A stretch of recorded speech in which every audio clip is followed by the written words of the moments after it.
মানুষের জীবনে তিনটি গুণ অত্যন্ত প্রয়োজনীয়: শ্রদ্ধা, বিনম্রতা, যোগ্যতা। যদি জ্ঞান লাভ করতে চান তাহলে শ্রদ্ধার প্রয়োজন, যদি মান লাভ করতে চান তাহলে স্বভাবে বিনম্র হওয়া প্রয়োজন, আর যদি মনোবাঞ্ছিত স্থান লাভ করতে চান তাহলে যোগ্যতার প্রয়োজন। বিষয়টা সহজ। শ্রদ্ধা আপনাকে জ্ঞান দেবে, নম্রতা আপনাকে মান, আর যোগ্যতা উচিত স্থান দেবে। কিন্তু যদি আপনি এই তিনটি গুণ সম্মিলিত করেন তাহলে এমন কিছু লাভ করবেন যা এই সব কিছুর থেকে অনেক ঊর্ধ্বে। সম্মান।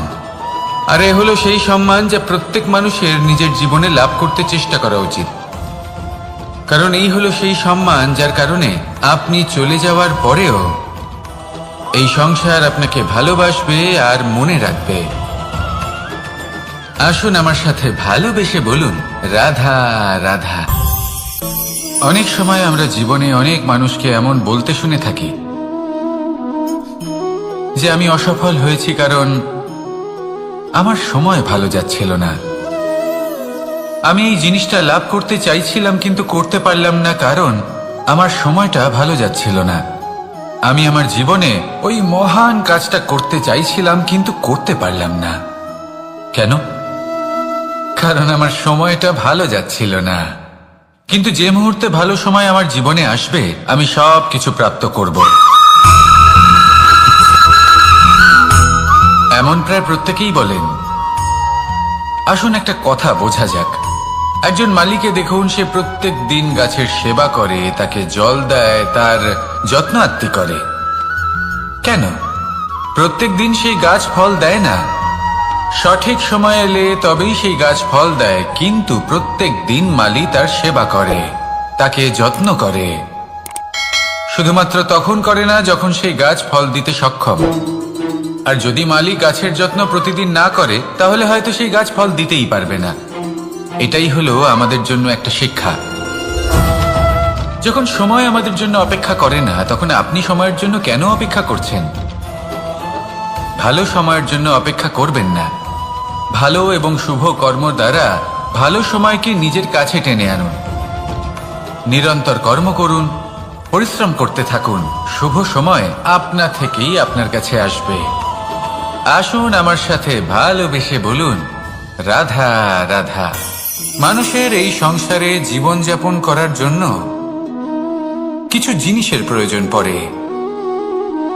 এমন কিছু আবেগ, এমন কিছু বস্তু আছে যেগুলো তার প্রয়োজন হয়, কিন্তু সব থেকে বেশি যে জিনিসটা তার প্রয়োজন হয় সেটা হলো সম্মানের।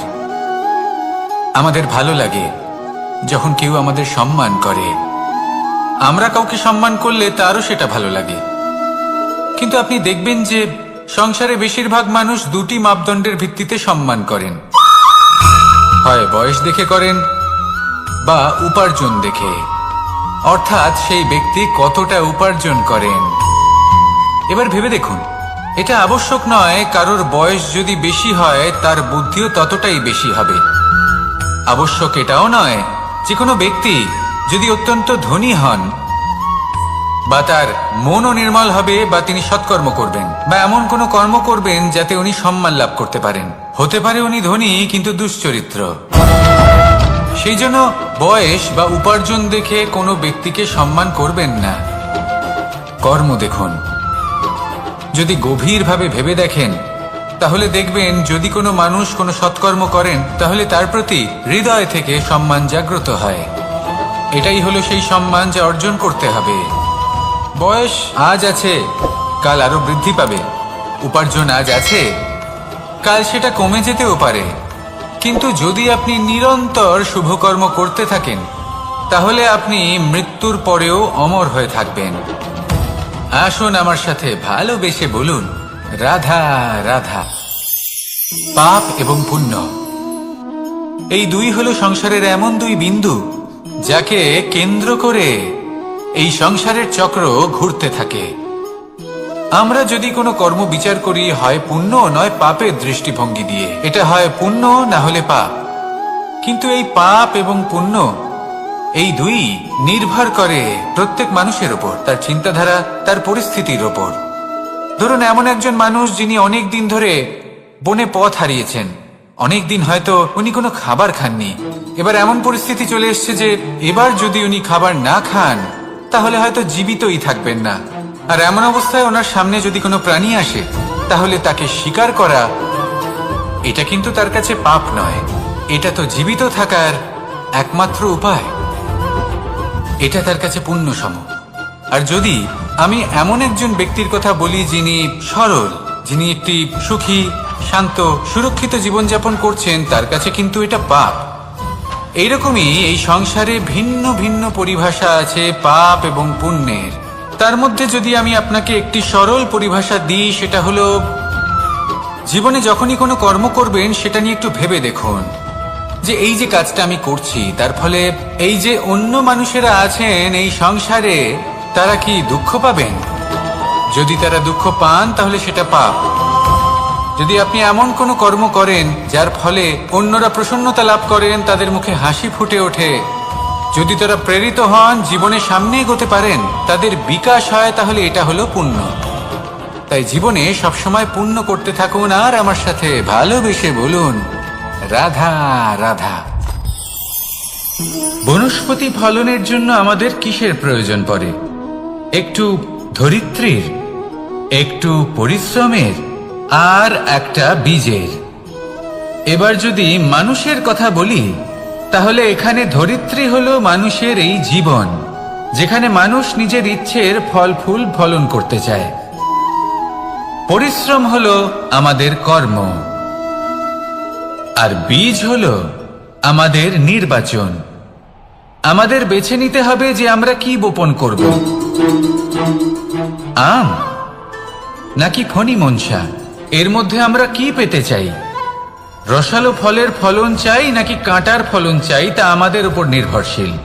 কিন্তু একটা কথা ঠিক, লক্ষ্য যেমনই হোক না কেন, জীবন যেমনই হোক না কেন, যদি আপনি লক্ষ্যের দিকে এগোতে থাকেন তাহলে কর্মের সাথে খামখেয়ালি আচরণ করতে পারবেন না।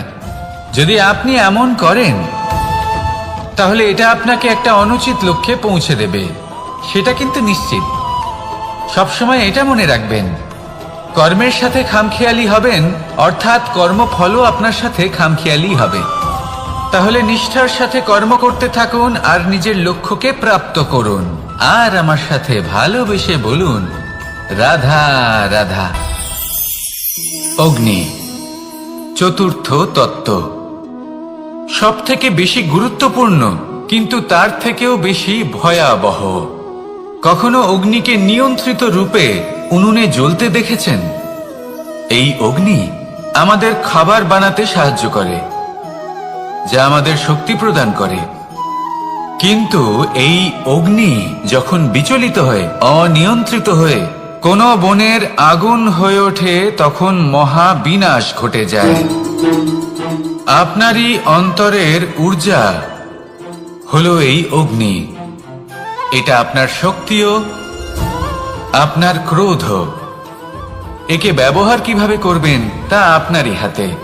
যদি কোনো ব্যক্তি নিজের অন্তরের এই ঊর্জাকে ব্যবহার করেন শক্তির রূপে, তাহলে সে বিকাশ ঘটাতে পারে, নির্মাণ ঘটাতে পারে। কিন্তু যদি কোনো ব্যক্তি তার অন্তরের ঊর্জাকে বিধ্বংসী অস্ত্র বানিয়ে ফেলেন, তাহলে নিশ্চিত রূপে মহা বিনাশ ঘটতে পারে, যাতে বিনাশ তারও অবশ্যই হবে। অনেক বছর পূর্বে এমনই এক আগুনের দ্বারা এই সুন্দর পৃথিবীর নির্মাণ হয়েছিল। আর অনেক বছর পূর্বে এমন এক আগুনেই সমস্ত জীব এবং সংসার বিলুপ্ত হয়ে গেছিল। এবার আপনি আপনার অন্তরের ঊর্জা দ্বারা বিনাশ ঘটাতে চান নাকি নির্মাণ ঘটাতে চান, সেই সিদ্ধান্ত আপনারই। আসুন আমার সাথে ভালোবেসে বলুন রাধা রাধা। কখনো কখনো এমন হয় আমরা আমাদের বাড়ির উঠোনে বীজ বপন করি, আর তা বিকশিত হয় একটা সুন্দর বৃক্ষে। তার শাখাগুলি প্রতিবেশীর বাড়ি পর্যন্ত পৌঁছয়। ফলের বর্ষণ প্রতিবেশীর বাড়িতেও হয়ে থাকে। আর আমরা ভাবি গাছ আমরা উৎপন্ন করব আর ফল খাবেন আপনারা। এই কেমন কথা হলো? আপনাকে এই কথা বুঝতে হবে যে এসব হলো ভৌতিক বস্তু, সাংসারিক বস্তু। কখনো নিজের বাড়ির বাগানে ভালোবাসার গাছ বপন করে দেখুন। তার শাখাও প্রতিবেশীর বাড়ি পর্যন্ত পৌঁছবে, ফলের বর্ষণ সেখানেও হবে। কিন্তু সেই ফল চাইতে আপনাকে যেতে হবে না, সেই ফল দ্বিগুণ মাত্রায় আবার আপনার কাছেই ফিরে আসবে। তাই নিজের বাড়িতে আর নিজের মনে ভালোবাসার গাছ উৎপন্ন করুন। এই জীবন প্রসন্ন হয়ে বলবে, রাধা রাধা। অ দিয়ে অন্ত, আ দিয়ে আরম্ভ, এই দুইয়েরই রাশি সমান। যদি আপনি মন দিয়ে দেখেন তবে দেখবেন এদের সম্পর্ক খুবই নিবিড়। কিভাবে? যখন কোনো কিছু শুরু হয় এটা নিশ্চিত হয়ে যায় যে তা সমাপ্তও হবে। আরম্ভই যদি না হয় তা সমাপ্তও হবে না। যা আরম্ভ হয়েছে তার সমাপ্তি হলো অবশ্যম্ভাবী। এটাই হলো প্রকৃতির নিয়ম, একে এড়ানো যায় না। এবার এই কথা আমরা সকলে জানি। এবার মানুষ কি ভাবে যে সমাপ্তির পরে কি হতে পারে, এর উত্তর তাদের কাছে নেই। তাদের উচিত অন্য কোনো বিষয় ভাবা যা বেশি গুরুত্বপূর্ণ। এবার মানুষ এটা জানে না যে মৃত্যুর পরে কি হতে পারে, কিন্তু এই কথা অবশ্যই জানে যে জন্ম থেকে মৃত্যু পর্যন্ত এই সময়, যাকে আমরা জীবন বলে থাকি, এই সময় আমরা কর্ম করতে পারি। এই কথা তো আমরা জানি। তাহলে এমন কি কর্ম করা যেতে পারে যা আমাদের সমাপ্তির পরও আমাদের প্রাসঙ্গিক করে রাখতে পারে, এই বিষয়ে ভাবা উচিত। যে জন্মগ্রহণ করেছে তার মৃত্যু হবেই, এটা সাধারণ বিষয়। কিন্তু ইতিহাস আজও সেই সকল মানুষজনকে স্মরণ করেন যাদের এই সংসার তাদের মৃত্যু নয়, বরং তাদের জীবনকালে যে কর্ম তারা করেছেন তার দ্বারা মনে রাখেন। সেই কর্মের কারণে এই সংসারে তাদের নাম, তাদের কর্ম, তাদের ব্যক্তিত্ব, তাদের কীর্তি অমর হয়ে থাকে এবং থাকবে। আপনার কাছে এতটা সময় নেই যতটা আপনার মনে হচ্ছে আপনার কাছে আছে। সেই জন্য যত শীঘ্র সম্ভব শ্রেষ্ঠ কর্ম করুন, যতটা পারবেন ততটা অধিক সুকর্ম করুন। এই সংসারে নিজেকে অমর করে তুলুন আপনার মৃত্যুর পরেও। আর আমার সাথে ভালোবেসে বলুন, রাধা রাধা। ওমা, এ কি? আমি কখন থেকে এখানে অপেক্ষা করছি, হাত পেতে দাঁড়িয়ে রয়েছি যাতে একটা ফল আমার হাতে এসে পড়ে এবং সেটা আমি খেতে পারি। কখন থেকে অপেক্ষা করছি, কিন্তু সেটা হচ্ছেই না। এবার আপনি বলবেন যে এসব কি বলছি, এ কি অদ্ভুত কথা বলছি। যদি ফল খেতে হয় তাহলে আমাকে বৃক্ষে চড়তে হবে, ফলের কাছে পৌঁছতে হবে, তবেই তো ফল পাবো। এবার এটা অত্যন্ত সহজ ব্যাপার, কিন্তু এই বিষয়টা আপনি নিজের জীবনের প্রসঙ্গে ভেবে দেখুন। লক্ষ্য কোথায় আছে আপনি জানেন, সেই লক্ষ্যে পৌঁছানোর পথ কি সেটাও আপনি জানেন, সেই পথে চলার ক্ষমতাও আপনার রয়েছে, কিন্তু তাও আপনি নিজের লক্ষ্য লাভ করতে পারছেন না। কেন? কারণ আপনি অপেক্ষা করছেন যে লক্ষ্য আপনার সামনে চলে আসবে, কিন্তু তা হয় না। লক্ষ্য সে যাই হোক না কেন, ধন হোক, প্রেম হোক, কোনো সম্মান হোক বা মোক্ষ হোক, যদি আপনি তার দিকে অগ্রসর না হন তাহলে ফল প্রাপ্তি অসম্ভব ব্যাপার, তা কোনোদিনই হবে না। সেই জন্য আপনার চোখের সামনে আপনি যদি নিজের লক্ষ্যকে দেখতে পান তাহলে উঠুন এবং সেই দিকে অগ্রসর হতে শুরু করুন। নিজের অন্তরের সকল অশুভ গুণ দূর করুন, অলসতা ত্যাগ করুন, অজ্ঞানতা ত্যাগ করে দিন এবং চলতে থাকুন। অবশ্যই মনোবাঞ্ছিত ফল লাভ করতে পারবেন। মনে রাখবেন, চলতে থাকলে তবেই লক্ষ্য প্রাপ্তি হবে। অপেক্ষার দ্বারা শুধুমাত্র মৃত্যু লাভ হবে।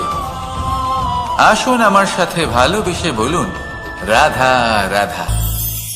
পাখি কখন জন্ম নেয়, কখন উড়তে শেখে, কখন বাসা বানাতে শেখে, কখন নিজের মৃত্যু লাভ করে, এসব আমাদের মধ্যে কেউ জানি না। কিন্তু পাখি একটা কথা খুব ভালো করে জানে, যে এই সংসারে ও যা কিছুই করুক না কেন, এই সংসারের ওকে নিয়ে কিচ্ছু যায় আসে না। এবার আমরা কি করি? কোনো কাজ করার আগে আমরা এটা ভাবি যে এই সংসার যদি আমাকে দেখে ফেলে তাহলে কে জানে এই সংসার কি ভাববে, আমার প্রতিচ্ছবি কেমন তৈরি হবে কে জানে, কে জানে কি হবে আদি ইত্যাদি। এই সব ভাবনায় আমরা মগ্ন হয়ে যাই। কিছুটা এমন ভাবে মগ্ন হই যে বর্তমানের কর্মের এই জীবনের যাত্রাপথে সেই সময়ের আনন্দ উপভোগ করতে ভুলে যাই। এবার দেখুন একটা পাখি কি করে, ওর কর্ম হলো গান গেয়ে চলা। ওই পাখি গেয়ে চলে, কেউ ওর গান শুনুক বা না শুনুক, কেউ আদৌ শুনছে কিনা সেই বিষয়টা নিয়ে সেই পাখির কিছুই যায় আসে না। সেই পাখি নিজের কর্ম করতে থাকে। হয়তো সেই জন্যই আপনি কখনো কোনো পাখিকে কাঁদতে দেখবেন না। এরকমই আপনাকে নিজেকে গড়ে তুলতে হবে। প্রথমে নিজেকে জিজ্ঞেস করুন, এই যে কর্ম আমি করতে চলেছি সেটা কি উচিত? যদি আপনার মনে হয় সেটা উচিত, তাহলে সেটা প্রমাণ করুন। এটা ভাববেন না যে এই সংসার কি ভাববে। আসুন আর আমার সাথে ভালোবেসে বলুন, রাধা।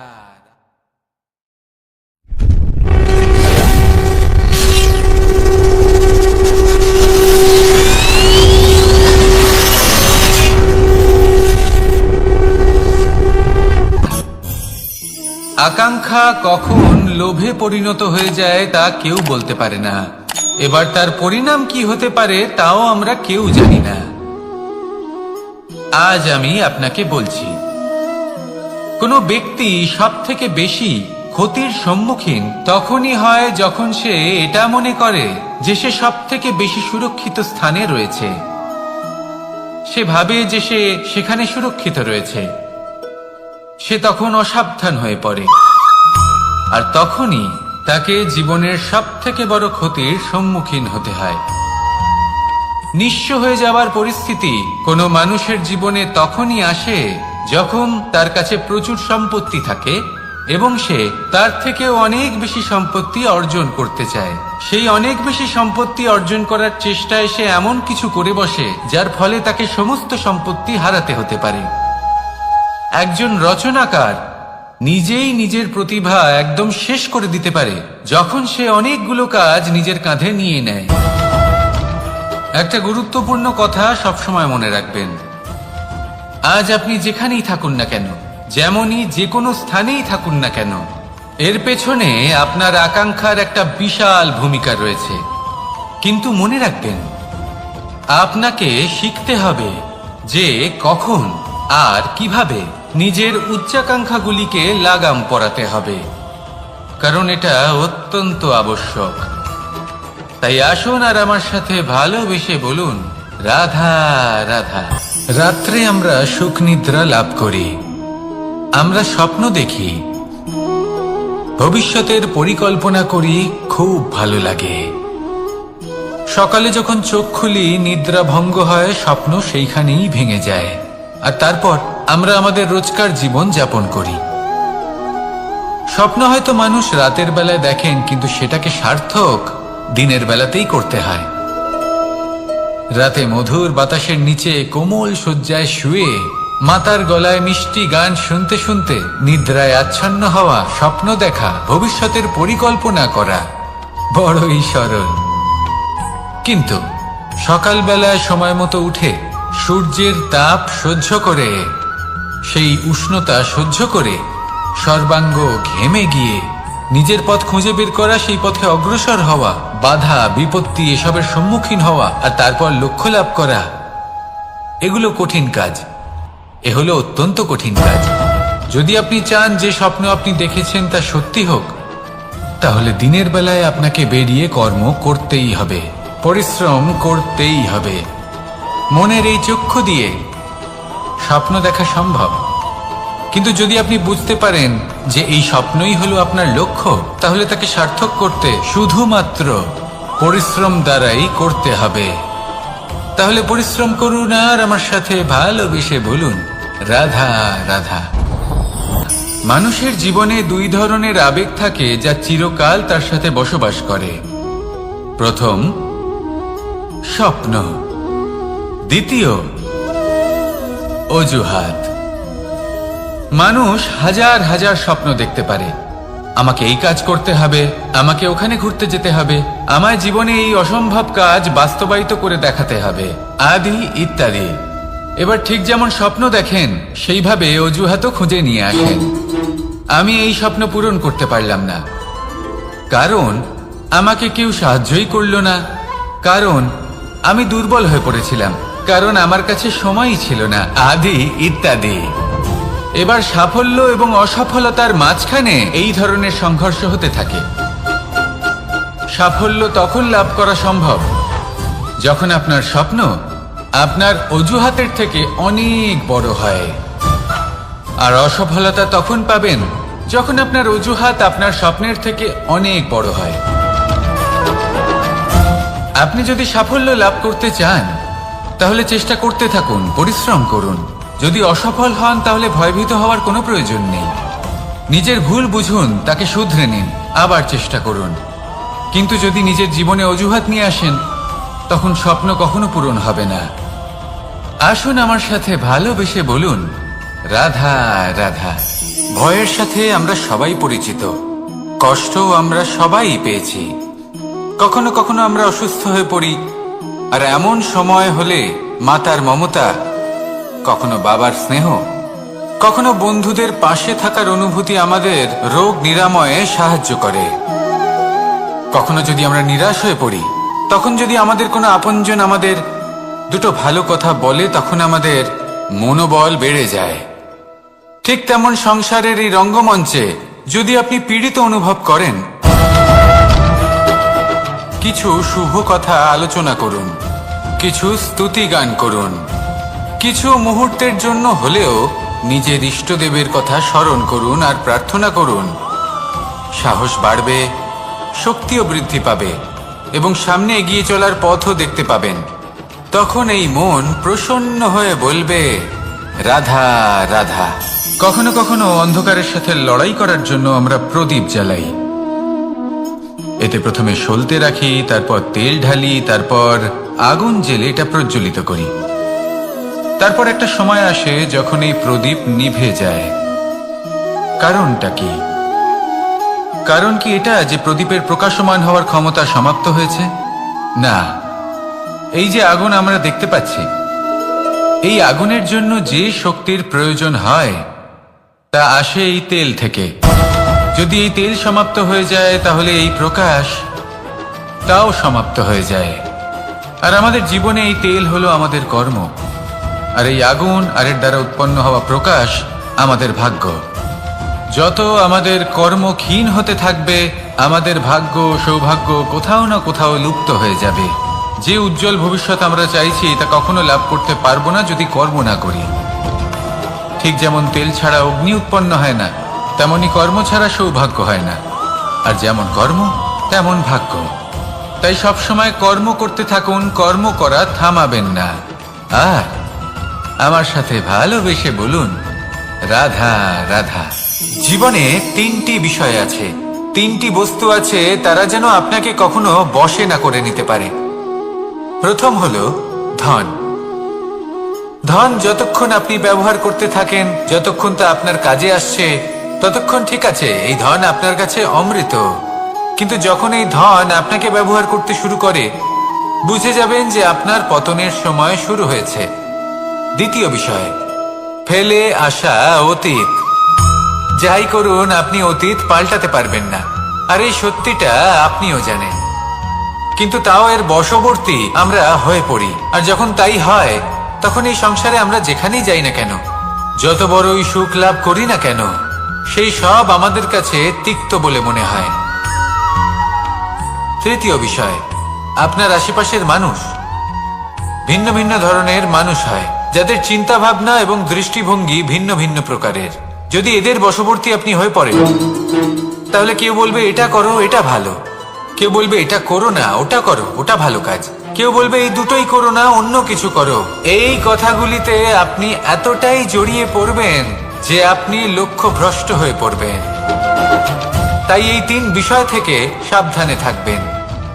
যদি কোনো কিছু বশ করতে হয়, তাহলে আপনাকে বশ করতে হবে আপনার আজকে, নিজের বর্তমানকে। এটা খুব প্রয়োজনীয়। এটা ভাববেন যে এই সময়ের সদ্ব্যবহার আমি কিভাবে করব, সময়কে শাসন কিভাবে করব, ওই কর্ম কিভাবে করব যাতে ভবিষ্যতে কখনো আমার আফসোস না হয়, বরং এই সংসার আমাকে নিয়ে গর্ব করবে, সেই কর্ম করুন। আর যখন আপনি এটা শিখে নেবেন, তখন আপনি নিজেই নিজেকে প্রকৃত অর্থে ভাগ্যশালী করে তুলবেন। আসুন আমার সাথে ভালোবেসে বলুন, রাধা রাধা।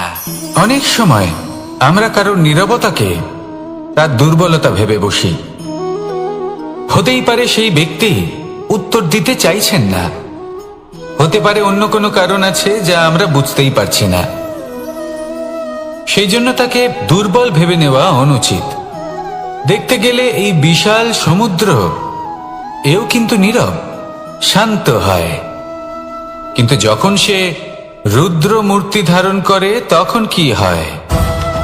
সমগ্র সংসারকে বিনাশের পথে নিয়ে যায় এই সমুদ্র, প্রলয় সৃষ্টি করে।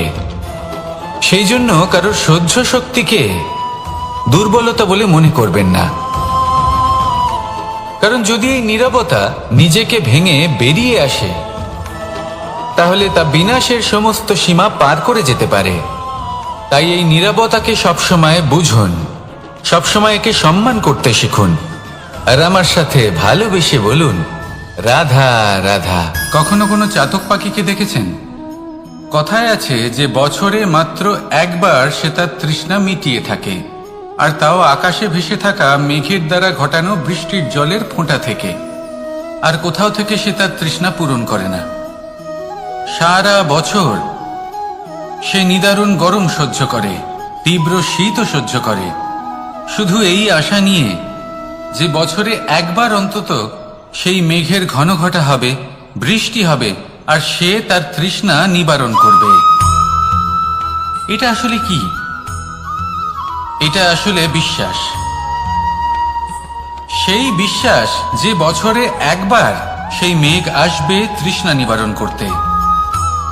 যেমন দেখুন, একটা সূর্যমুখী ফুল সারা রাত অন্ধকারের সাথে যুদ্ধ করে, কারণ তার বিশ্বাস যে ভোরবেলায় সূর্য তাকে অবশ্যই দর্শন দেবেন। সেটাও বিশ্বাস ছিল যার উপর ভরসা করে মনু একটা নৌকা নিয়ে বেরিয়ে পড়েছিলেন এবং সমস্ত সৃষ্টিকে প্রলয়ের হাত থেকে বাঁচিয়েছিলেন। সেটাও ছিল ভালোবাসার প্রতি বিশ্বাস, যার উপর ভরসা করে বানর এবং ভাল্লুক সেনা নিয়ে শ্রীরাম আক্রমণ করেছিলেন সমস্ত বরদানপ্রাপ্ত অসুরগণ এবং রাক্ষসগণের লঙ্কায়, এবং জয় লাভ করেছিলেন। এই বিশ্বাসই হল এই বিশ্বের আশা। বিশ্বাস রাখুন যে আপনি হলেন সর্বশ্রেষ্ঠ এবং শুধুই নিজের কর্ম করতে থাকুন। এই বিশ্বাসের আশাই আপনাকে প্রতি মুহূর্তে বল প্রদান করবে। এ হলো আমার বিশ্বাস। আসুন আর আমার সাথে ভালোবেসে বলুন, রাধা রাধা। যোগাসন। যোগাসনে আসন অত্যন্ত গুরুত্বপূর্ণ। এবার আমি বলবো সবথেকে শ্রেষ্ঠ আসন কোনটি। আশ্বাস। নিজেকে আশ্বস্ত করতে থাকুন যে আমি আছি, সব ঠিক হবে, যা হচ্ছে ভালোর জন্য হচ্ছে। এই আশ্বাস আপনাকে জীবনে এমন ধনাত্মক বিশ্বাস দেবে যে আপনি বড় বড় সমস্যার সমাধান করতে পারবেন। এবার যদি কথা বলি সবথেকে কঠিন সময়ের, তাহলে সেটা হলো বিচ্ছেদের। যা মা সীতাকে সহ্য করতে হয়েছে শ্রীরামের জন্য, রাধা কৃষ্ণকেও সহ্য করতে হয়েছে। যে ব্যক্তি বিচ্ছেদের সময় সঠিক পথে চলে এসেছে, সে জীবনে অনেক শ্রেষ্ঠ স্থানে অবশ্যই পৌঁছতে পারবে। এবার যদি কথা বলি সবথেকে জরুরি এবং গুরুত্বপূর্ণ সময়ের, তাহলে সেটা হলো সংযোগ। সকলকে সাহায্য করতে থাকুন। আপনি অন্যদের সাহায্য করে তাদের যত আনন্দ দিতে পারবেন, ততটাই আনন্দ আপনারও জীবনে অবশ্যই আসবে। আসুন আর আমার সাথে ভালোবেসে বলুন, রাধা রাধা। সংসারে সকলে উঁচুতে উঠতে চায়, কেউ নত হতে চায় না। সবাই এটা মনে করে যে নত হওয়ার অর্থ হলো তাদের আত্মসম্মান এবং অহংবোধের বিরুদ্ধাচরণ করা। তাদের মনে হয় যে যদি আমরা নত হই, সংসার আমাদের দুর্বল মনে করবে, তাদের শৌর্য এবং তাদের ব্যক্তিত্বের অপমান হবে। কিন্তু এটা কি সত্যি? প্রত্যেকবার নত হওয়ার অর্থ কি সম্মানহানি হওয়া? কখনোই নয়। আপনি নিজের জীবনকেই দেখে নিন। আপনার কোনো অমূল্য জিনিস যদি নিচে পড়ে যায়, তাহলে তাকে কিভাবে তোলেন? সেই বস্তুকে তোলার জন্য আপনাকে নত হতেই হবে। আপনি বড়দের আশীর্বাদ কিভাবে লাভ করেন? আপনি নত হয়ে তবেই তাদের আশীর্বাদ লাভ করতে পারেন, তাই না? ভেবে দেখুন, আপনি একটা পথে হাঁটছেন, আপনি দেখতে চাইছেন যে আপনি সঠিক পথে হাঁটছেন কিনা, পায়ের নিচে কাঁটা পড়ে আছে কিনা। কিভাবে দেখবেন? আপনাকে সেই মাথা নত করেই দেখতে হবে। এর অর্থ কি? অর্থ খুব সহজ।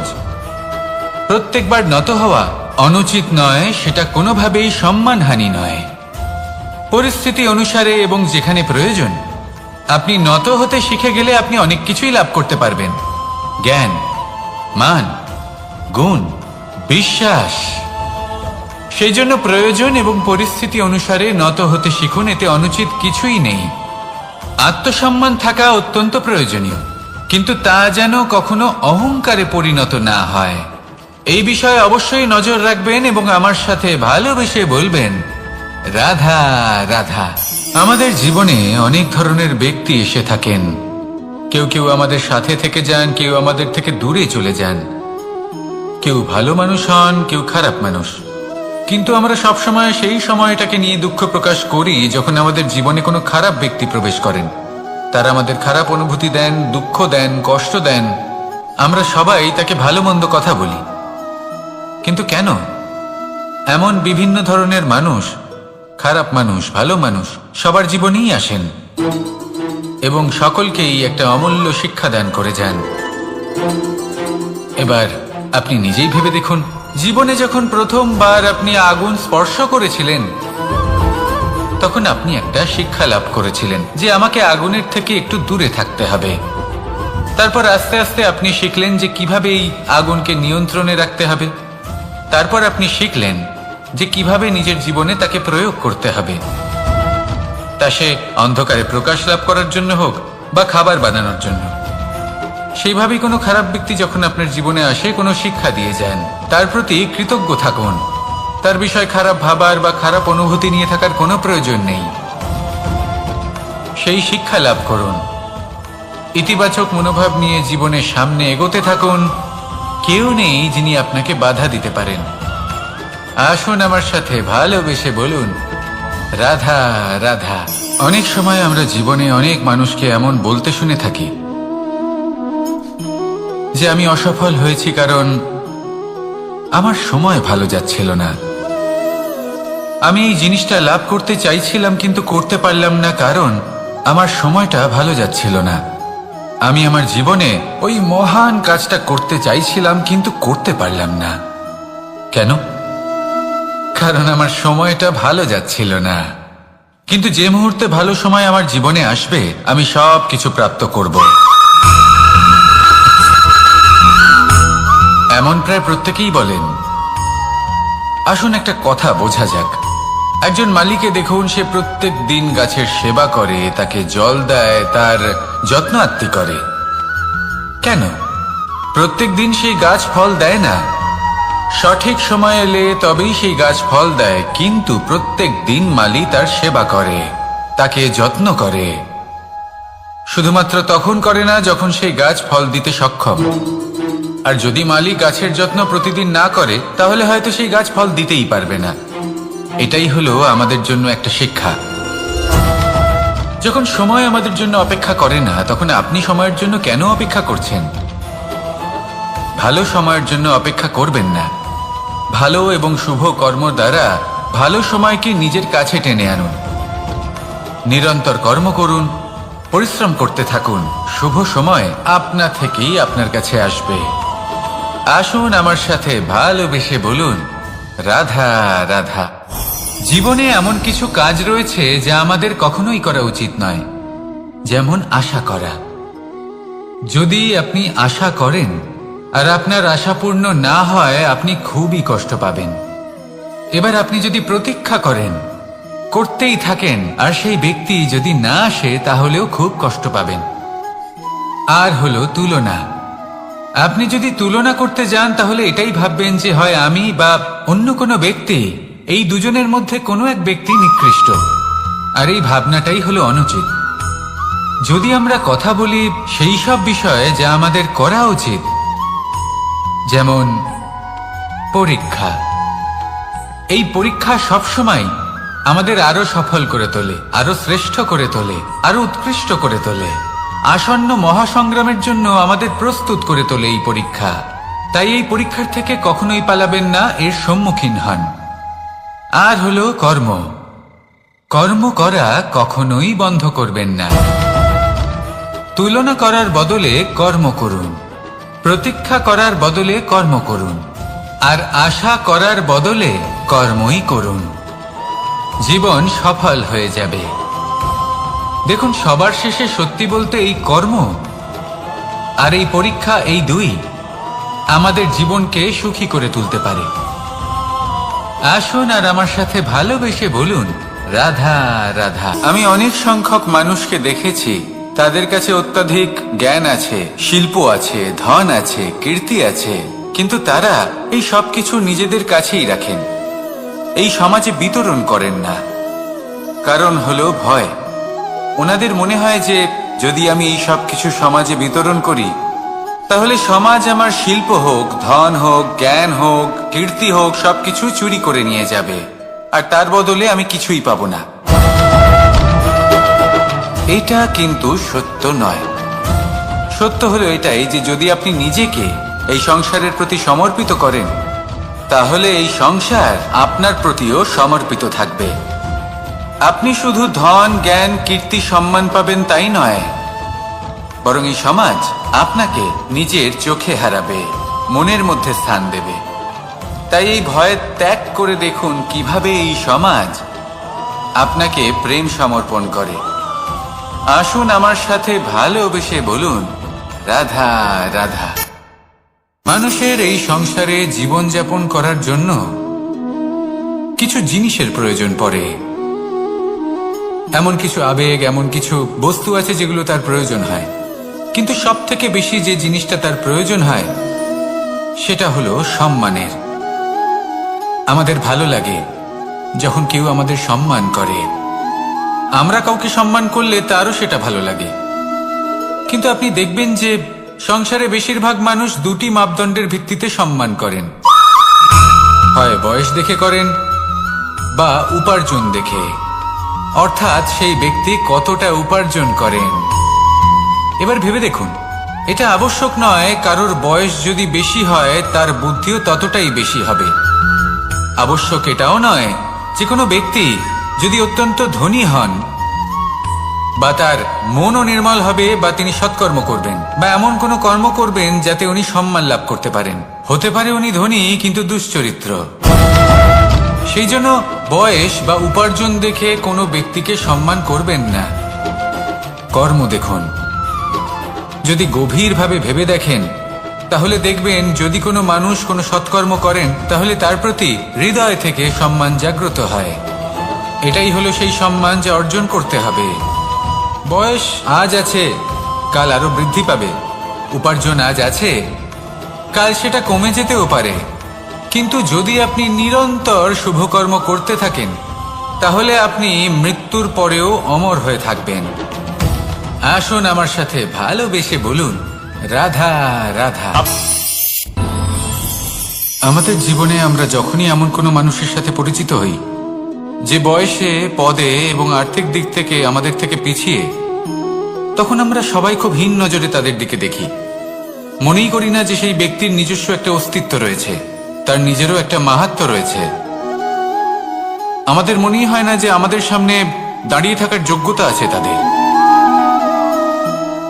চলুন আপনাকে একটা প্রশ্ন করি, শূন্যের নিজস্ব মূল্য কোথায়? আপনি বলবেন কিছুই না। শূন্যের আবার নিজস্ব মূল্য কোথায়? কিন্তু যখন এই শূন্যই কোনো সংখ্যার সাথে এসে যুক্ত হয়ে যায়, কোনো অঙ্কের সাথে এসে যুক্ত হয়ে যায়, তখন তার মূল্য অনেক গুণ বৃদ্ধি পায়। অর্থাৎ এই শূন্যের মূল্য অবশ্যই আছে। আর আমাদের জীবনেও এমন কিছু ব্যক্তি থাকেন, তাদের দেখে মনে হয় যে এদের কোনো মূল্যই নেই। কিন্তু যখন এই ব্যক্তি কারোর সাথে এসে জুড়ে যান তখন তার মূল্য সেই ব্যক্তির বৃদ্ধি ঘটায়। এই সংসারে এমন কোনো ব্যক্তি নেই যার কোনো মূল্য নেই। যদি আমরা ধনুকের কথা বলি তাহলে তার জন্য একটি দড়ির প্রয়োজন হয় যেটি প্রত্যঞ্চা হিসেবে ব্যবহৃত হয়। যদি প্রত্যঞ্চা না থাকে তাহলে ধনুকের কোনো মূল্যই থাকে না। যদি প্রত্যঞ্চা না থাকে তাহলে ধনুকের অস্তিত্ব অসম্পূর্ণ থেকে যায়। এই সংসারে যে কোনো ব্যক্তি হোক বা যে কোনো বস্তু হোক,